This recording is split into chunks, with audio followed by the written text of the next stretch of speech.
thank you for joining us today. And why don't you introduce yourself to our audience here? I'm Pam Siddall. I'm the president and publisher of the Birmingham News Multimedia. All right, thank you again. Question number one, what is the newspaper's role in the community? Well, in my opinion, the newspaper has three roles in the community. First and foremost, we must succeed as a business. And as I mentioned earlier, we are a for-profit organization. We have over 430 employees, over 1,000 contractors.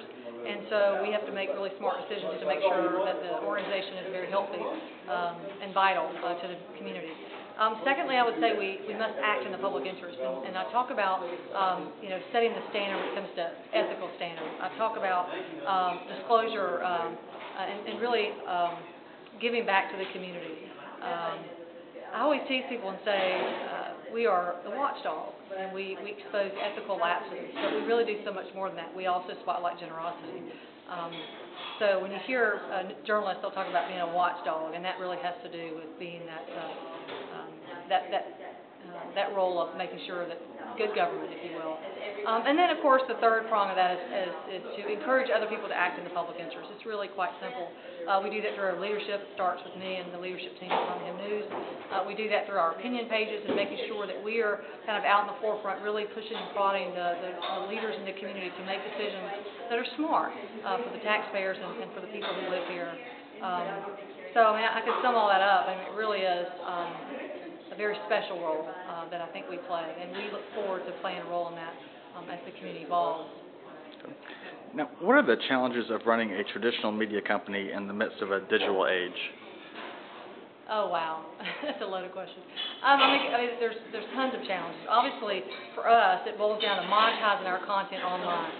As I mentioned and shared some of the branding campaign and this marketing campaign about this is our story, we're trying to remind people that much of the conversation that's going on in this community originates in the Birmingham News newsroom.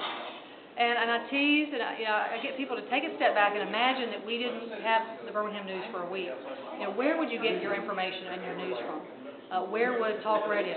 Where would some of the other media that uses our product to repackage that content as if it were their own? So it's a fine line, but our challenge is monetizing. And I would say to you, we're making great strides. We have a long way to go. So there's no easy answer to that. I think every day is a new challenge. Now, how will you measure the success of the Birmingham News rebranding campaign?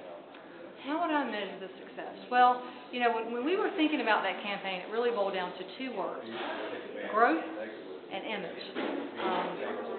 We talk about growth, I'm talking about growth in advertising share.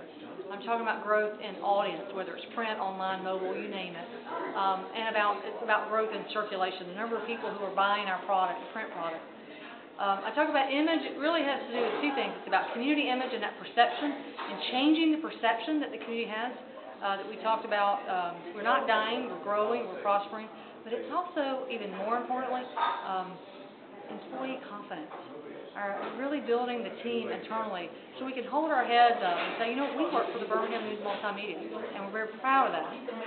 So growth and image, and that's what we hope to accomplish. Great. Well, thank you for your time. You're welcome. Thank you very much for inviting me. Thanks.